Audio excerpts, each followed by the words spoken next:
The Spin-off Podcast Network. Skinny are helping you show how smart you are with the 1Q quiz, an all-new, super challenging and super quick daily quiz built by the Spin-off. Every Monday, Skinny are giving you the chance to prove you're smart with the Skinny Extra Credit question. Get it right, and you'll get the chance to score yourself some Skinny Extra mobile credit, so you can text, call, or even video call your group chat and gloat about how big your brain is. T's and C's apply. The Fold is brought to you by oMedia, making brands unmissable and public spaces better across Aotearoa.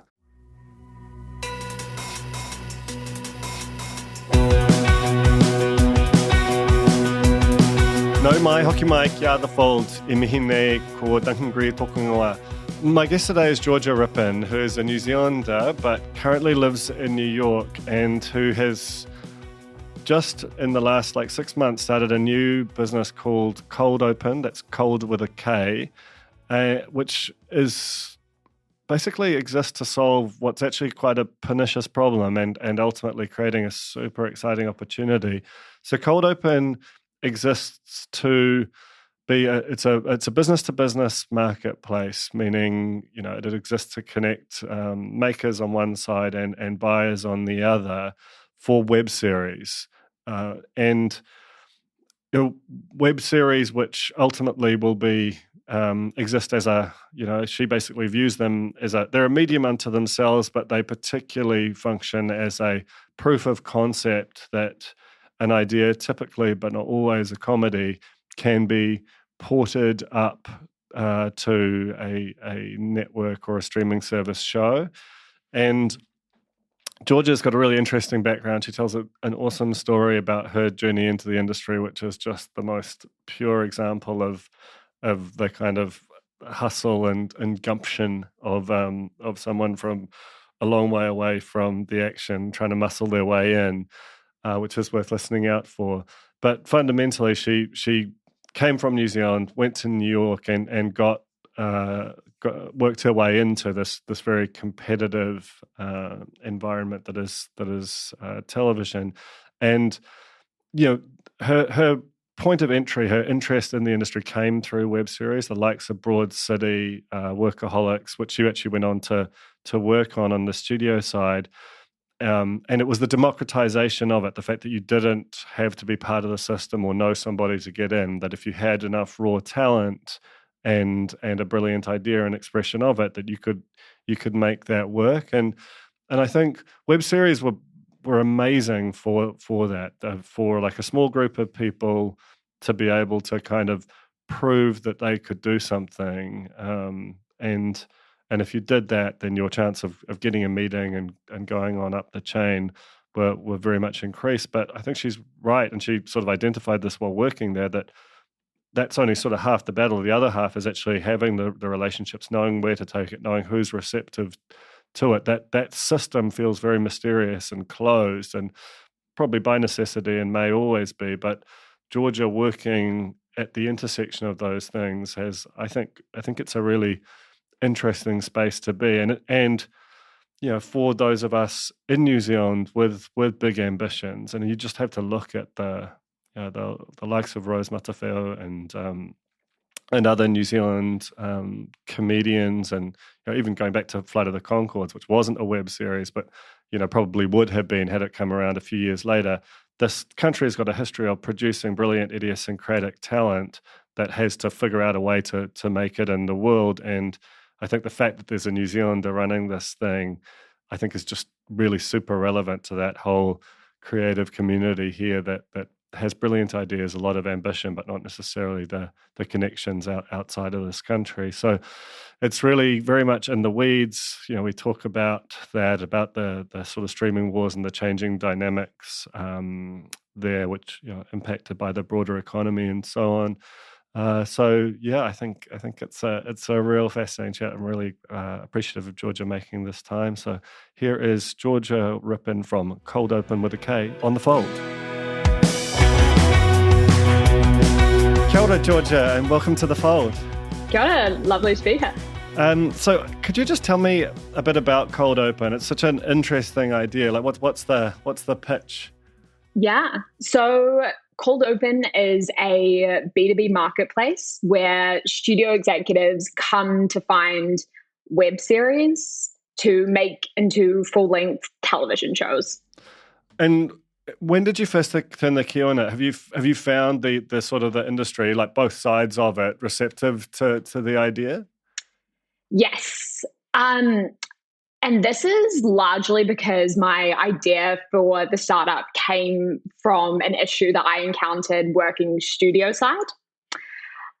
So I was working for Avalon Television, which is one of the television studios in the US that really pioneered this web series to full-length series model.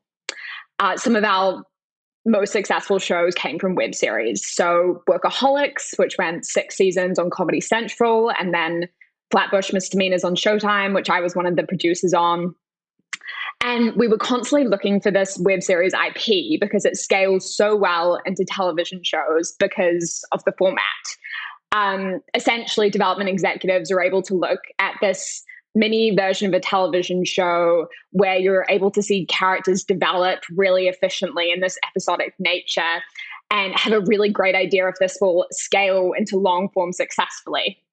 But what we often ran into is that there is no discoverability for web series on YouTube because it's basically everything. It's cat videos, blogs. So it's really difficult to unearth this kind of IP that's really valuable in Hollywood. Or it's on individual websites where there's almost no chance of you knowing the specific name of a web series. So that was really the issue that I wanted to solve to firstly help studio side, but also solve a problem which I had as a creator as well. Because when I was growing up in New Zealand, I was making a ton of web series, and finding that connection to the studio system was something that I always wanted. It's really there's so much to unpack there. I mean, because there are so many things that felt kind of pioneering and democratizing about web series as a medium, both the sort of accessibility of it, but also some of the kind of aesthetic elements which have become incorporated into both,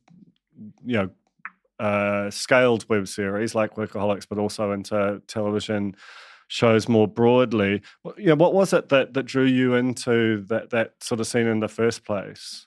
Definitely the democratization of access to the television industry. I was at law school when I was watching a lot of Broad City, the web series, High Maintenance, the web series, and it was really blowing my mind. I really wanted to work in film and TV, but my parents didn't know anyone in the entertainment industry. I didn't know anyone working there. I felt like I was at the bottom of the world and didn't know how I'd break into America.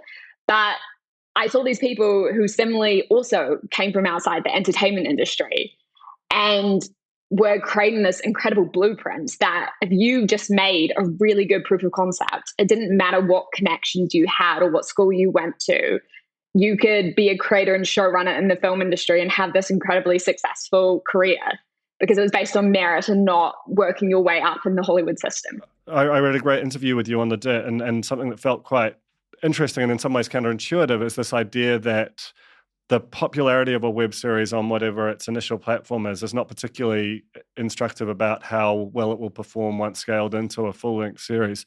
Do you want to just sort of unpack that and sort of explain why you think that the web series is just a perfect development platform, but not necessarily particularly useful as a distribution platform in some respects?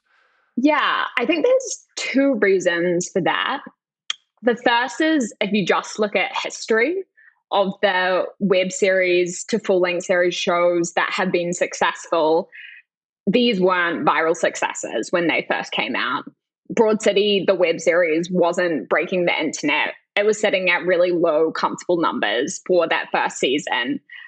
And the same with Flatbush Misdemeanors. I know the creators, and they have very widely said that nobody was watching the show when it was a web series. And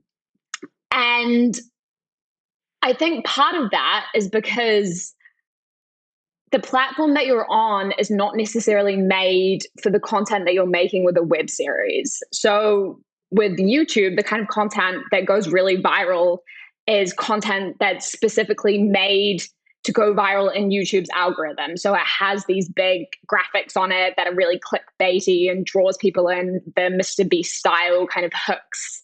And the same with TikTok. People are creating content to their algorithm that's going to go really viral and boost your follower count.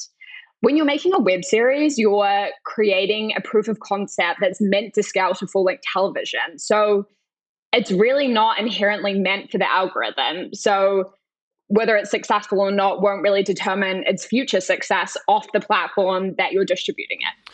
And in terms of that sort of distribution side, I think you've said that TikTok, which is obviously the sort of video platform that is most ascendant at the moment, has some kind of factors relating to it which make it particularly unsuited to the web series, and that YouTube and probably to a lesser extent Vimeo remain the best places for it. Do you want to just kind of unpack that idea a little? The way that TikTok is set up structurally is filmed in a vertical manner. And that is the opposite of how television is, which is we consume it horizontally. It scales from a phone on its side to a laptop to a television screen. The structure of how a TikTok's viewed is the complete opposite in terms of how we view this media. So creating a proof of concept in TikTok is really difficult for development executives to be able to understand how that would scale, because visually it doesn't capture the same amount of information and you can't see the characters interacting in a way in which full-length television would be. And with development execs, you really have to show them in the easiest way possible how the proof of concept you're creating is going to scale.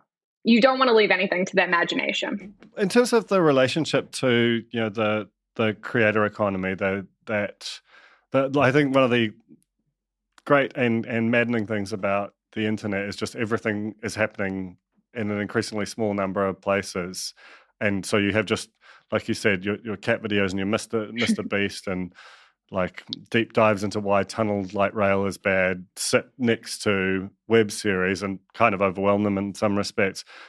When you're like looking at web series talent, is there a relationship to the creator economy? I.e., are people who are working on that sort of more kind of classic YouTuber type area also participants there, or that they tend to be quite distinct groups of people? There are definitely creators on Kold Open that have crossed over from the creator economy. And I think it is almost a natural next step.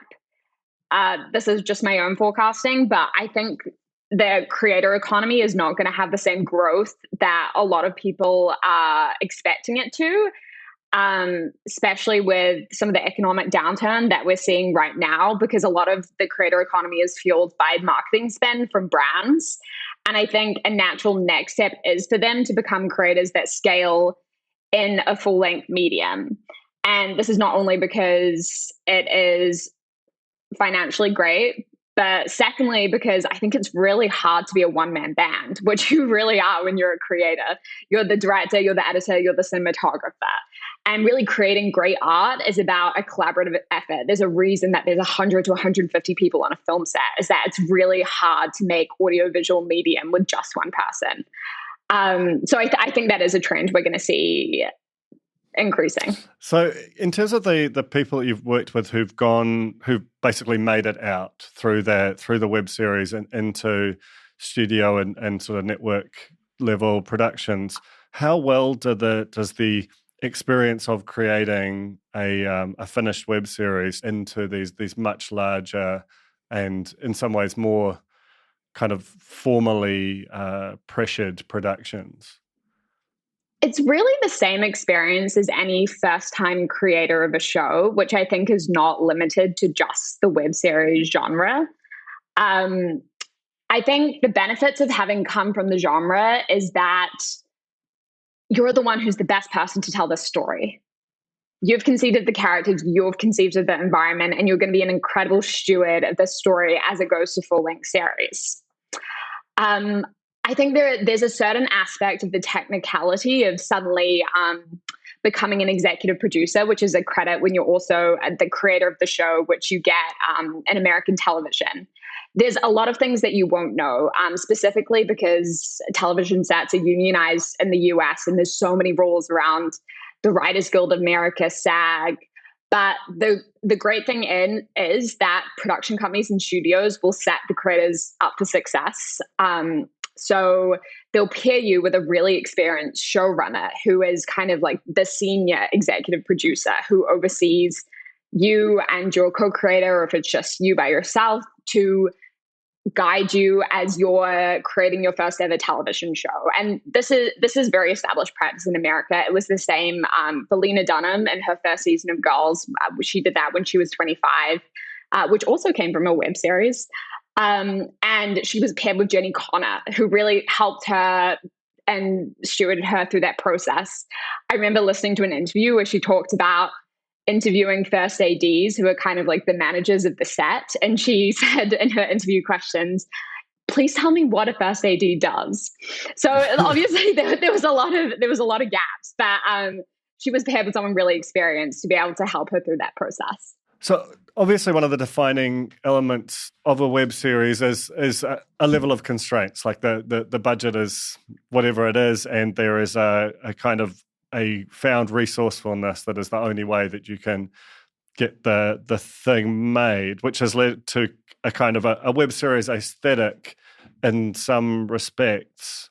Do you want to, which has weirdly ported up into the shows, even as the budgets might have expanded. Do you want to talk about that the way that those kind of artificial constraints have led to a kind of an aesthetic that we're actually increasingly familiar with through those kind of scaled web series? I think a lot of the beauty of the web series does stem from these constraints. And it's actually a really cool time in America right now. In the past couple of weeks, there's been a lot of articles out in Deadline where our studios have been talking about the fact that they're now changing their mandates and really looking for these kind of constrained television shows, which are very influenced from the web series movement. So I think it was yesterday that Warner Brothers was talking about that they're really looking for hard comedy and these kind of syndicated serialized shows, which really fit within the web series genre. So like the Workaholics, like the South Parks, like It's Always Sunny. And I think recurring characters with a very small ensemble cast. This is what we see in Broad City. So it's really just Abby, Alana. We see Alana's brother. We also see Hannibal Buress. And we see those characters recur again and again. And that is obviously very influenced by the fact that when you're making a web series, the highest priority is getting people to show up to probably work for no money or very little. So you keep that ensemble cast really small. And it's really beneficial at web series level, but also when you scale to being a network television show, because when someone gets elevated to a recurring cast member, it also impacts the budget, and you have to be really careful about the number of people that you're writing into the TV show. If you start off a television series like The Simpsons with about 50 people in a universe, that's really hard to keep that show going because it's very unsustainable from a budgeting perspective. The Fold is brought to you by oOh!media, making brands unmissable and public spaces better across Aotearoa, with over 4,000 out-of-home advertising sites nationwide across both street furniture and retail centres. I'm super grateful to oOh!media for enabling us to make unmissable connections with Kiwis.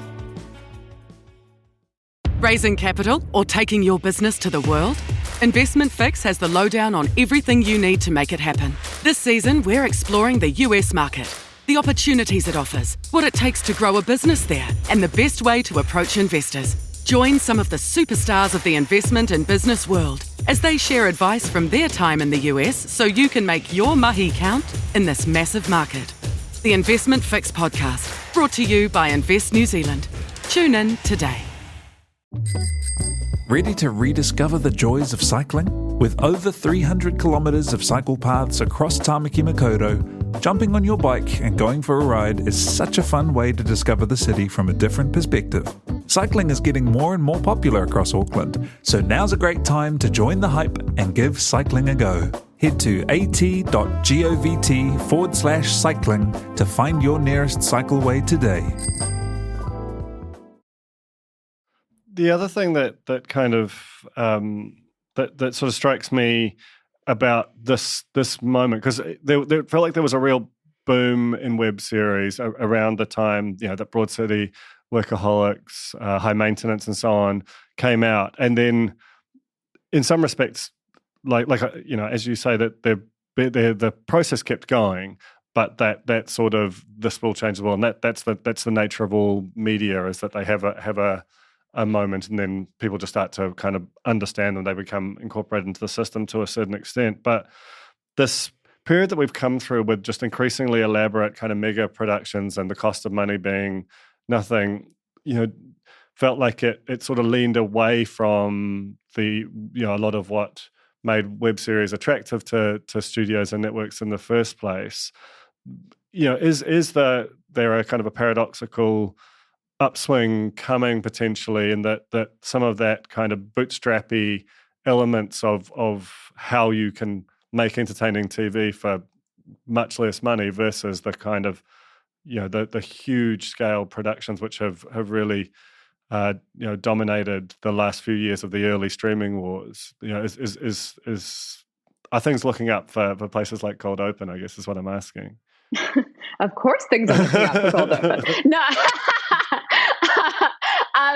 Yes, no, 100%. So I think it was David Zaslav, who is currently the head of HBO, said late last year that what they're really looking for at Warner Brothers Discovery is to create TV shows that give them sticky viewers. So people who are coming onto the platform and want to keep rewatching that kind of content. And he even noted that Euphoria, while one of the most successful shows for HBO, is actually not that kind of show because it's incredibly expensive to make. It's shot on film. They filmed for a really long time. And it's not one of those syndicatable, rewatchable shows such as a Seinfeld or The Office, which, if anything, are the most similar to web series shows because they're really character-driven. They're cheap locations, recurring, and really scrappy kind of style of filming. The other incident in American media that suggests we're returning to the web series genre format is last week, there was a huge shift of content from a lot of the major streamers. So Warner Brothers Discovery, Netflix, Paramount Plus, they purged 500 plus hours of content, so television shows from their platform, and gave them to Roku and Tubi Plus. These are fast ad-supported platforms where you can watch for free, but you're going to get an ad for McDonald's in the middle of the show. And this was because these kind of shows were not making them money. And if they have to keep playing them on their platform, they're still having to pay out royalties to the different unions in the US. So they actually got rid of that content because it was too expensive and not actually still generating them money, which these kind of low budget, hard comedy shows that are very similar to web series are. So do you want to talk a bit about the kind of, in the terms of people who, on the purchaser side of Kold Open, like do you have favorite networks or studios to work with? Where is the sort of,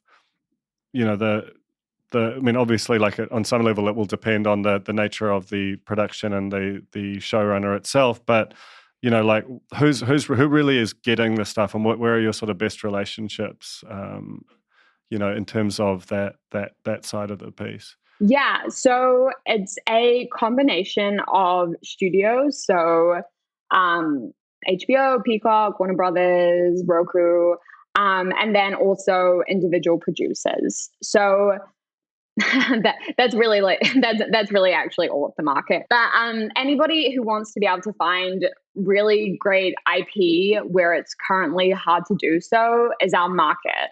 And a lot of what we do at Kold Open is actually working very closely with the studio to find out what's the kind of content that they want, so we can also really cater it with our sourcing.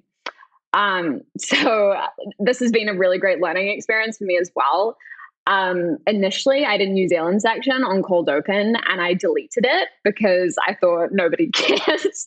And then I was talking to a studio here in the US and they said they're really wanting regionalized content. They were like, you're from New Zealand, right? We want to know what's going on in New Zealand, Australia. That's really of interest to us. And no doubt because of the great comedic minds coming out of New Zealand right now. That's really interesting to me, right? Because, the in some kind of evolved, finished state, to the extent that that's ever even plausibly true, there should be the democratization implies a sort of region agnosticism, but it still feels like, because most of the streamers are headquartered in the US, that is while there are Netflix, obviously, particularly, and to a certain extent Warner Brothers Discovery, are increasingly commissioning shows from outside of there, but it still feels like for most countries, the local broadcasters are the first port of call, but particularly something like web series, where it might be an esoteric idea which doesn't necessarily make a local mainstream network, but could have a globalized audience. So, say you're an aspiring web series or a current web series creator. What is the from New Zealand potentially? What is the best way to go from your idea to making a sale or getting a commission? As a New Zealand web series creator, I would just make really great characters that could scale to full-length television. Really think out what are their characteristics, what are their traits, and pair them with a really incredible ensemble cast who are really different from them, that allows for a lot of conflicts that could scale 6 seasons. I don't think it matters that it's localized at all. I think this is a selling point, and we've seen time after time the fact that it's localized doesn't matter when it's scaled, either just to full length within the country or sold overseas. So Euphoria was actually, and wasn't a web series, but it was an Israeli TV show made in 2008 or something like that. And then HBO licensed those rights and then brought it over. They maintained all of those characters. It didn't matter that it was set in Israel originally. All those characters were really what came with the web series and kind of allowed that new revitalization on HBO to continue. So I think it all really comes back to characters and really doing an incredible job with that. And in terms of the genre piece, like almost everything that we've referenced to this point has been in the comedy space, which is obviously like important, but it's all a relatively narrow part of the streaming universe. Why is it that you think comedy has proven so portable in that respect? And is there room for, and has Kold Open worked successfully with other genres? I think comedy has been so popular for web series because it's very easy, low budget to make. You don't need incredible lighting to translate tone or the most artful cinematography. If something's funny, something's funny. And a lot of that can be translated with writing as well. I don't think that limits drama to being successful as a web series. We're working with some really incredible Kazakhstan web series filmmakers right now, and they've done an incredible job at making web series that are really dark and incredible. But it takes a little bit more finessing. It's not just picking up your phone and getting your friends together. You really have to think about, with the resources I have, how do I translate the tone of what I'm doing? Just to kind of talk a bit about your own journey, like the fact that you've made it to firstly working studio side and now starting your own company in New York, in this, like, to what extent, like just talk about your own personal journey from New Zealand, completely disconnected. So, a long way from where you are now. How did you make that journey? I was incredibly optimistic. I graduated law school and I hopped on a plane to New York and I was like, I'm going to be huge.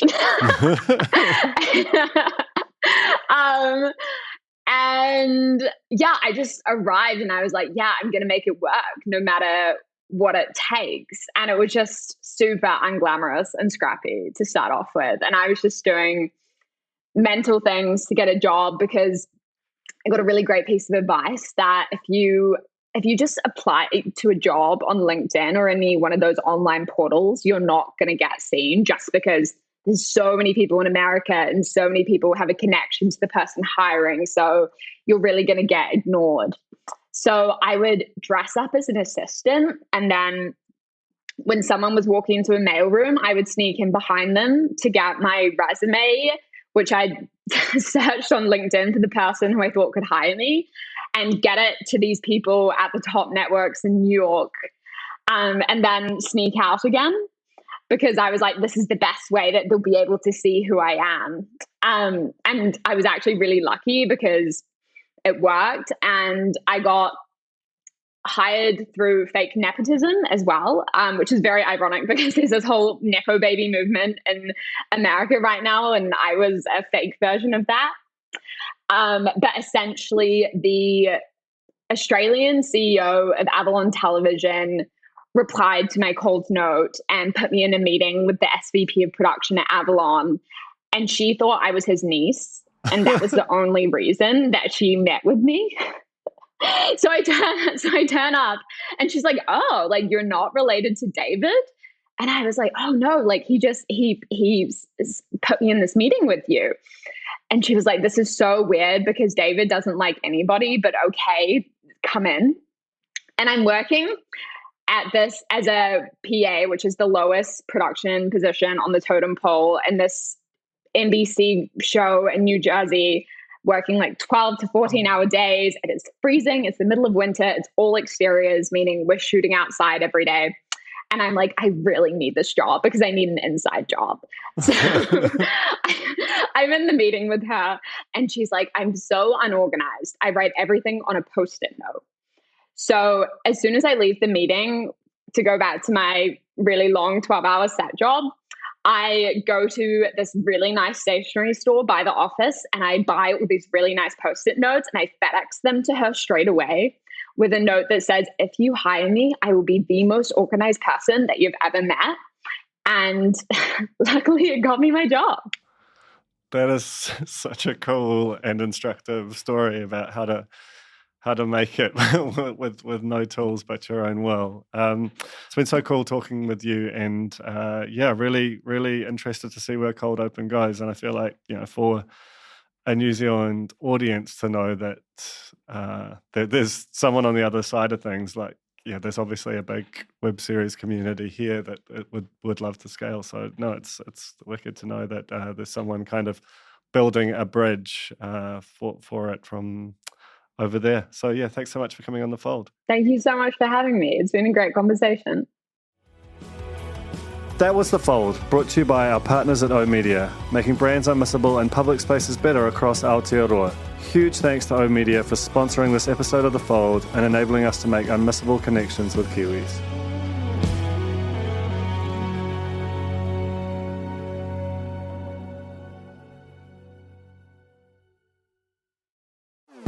Talofa lover, I'm Madeline Chapman, editor at The Spinoff.